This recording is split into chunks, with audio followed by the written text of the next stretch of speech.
I can say a lot about India-Russia relations. For us, Russia has been a steady and time-tested partner. After Indian EAM Jaishankar hailed Russia for being India's steady and time-tested partner on his 2-day visit to Moscow, talking about India-US ties, US State Department spokesperson Ned Price admitted that United States failed to be India's partner when it needed. Once critical about Moscow-New Delhi trade, US now says that India's continued oil purchase from Russia does not run afoul of the sanctions imposed. So what changed suddenly? Is it India-Russia ties or is it BRICS Plus?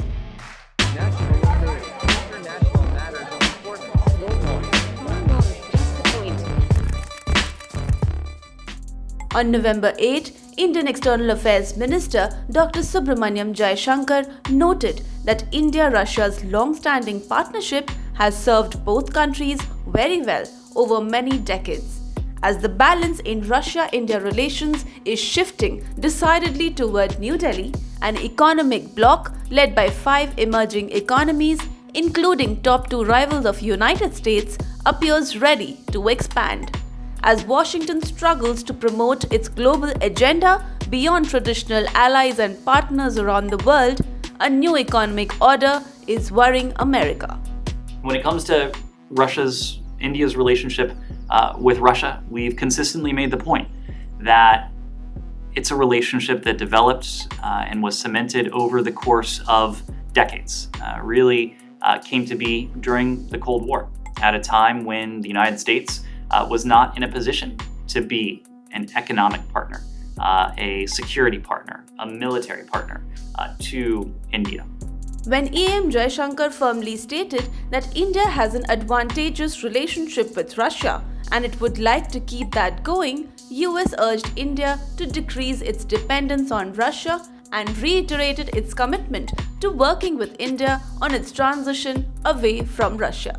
However, State Department spokesperson noted that India's continued oil purchase from Russia does not run afoul of the sanctions imposed.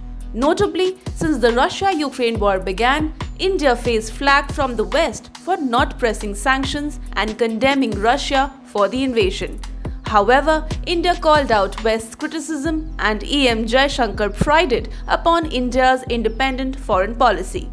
Time and again, Jaishankar emphasized that India was not sitting on the fence, but was rather entitled to have its own opinion. I don't think we're sitting on the fence. Just because I don't agree with you doesn't make me sitting on the fence. It means I'm sitting on my ground. BRICS may be a young institution, but it shouldn't be underestimated.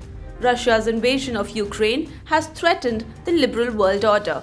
And amid this, BRICS' growing appeal could challenge the current West-led world order.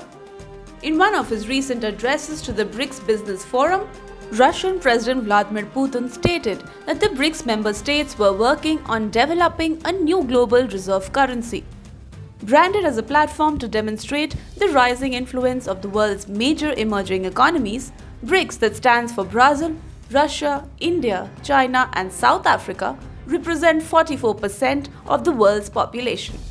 Only on the basis of frank and win-win cooperation we can find solutions to the crisis situation that is observed now in the global economy because of the ill-conceived and self-interested action by some separate states that have been using the financial mechanisms, shirking all their own mistakes and putting their own mistakes on other states. I'm convinced that now as never before, BRICS leadership is relevant in order to design a truly positive, uniting, unifying force to form a multipolar system of an intergovernmental relation.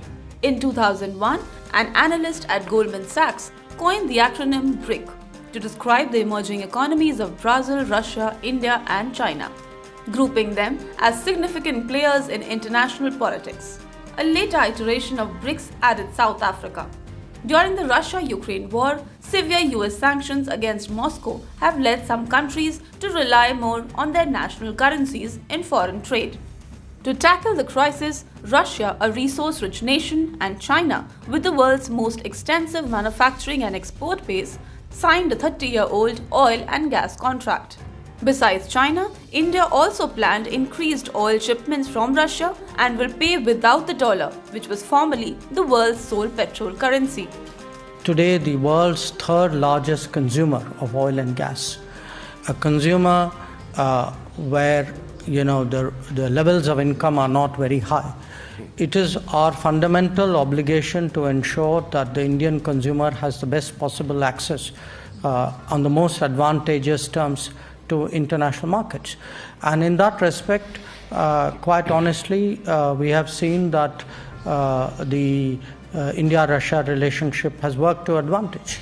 So if it works to my advantage, I would like to keep that going.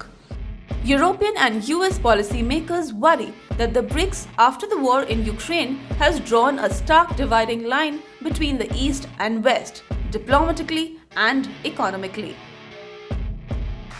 Russia and China have used Western sanctions against Moscow and the war in Ukraine as an opportunity to increase their influence over the global South.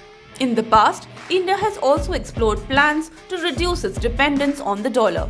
As BRICS member states are working to strengthen each economy in turn, US at present cannot afford to ignore and refuse to engage in constructive dialogue with these emerging nations.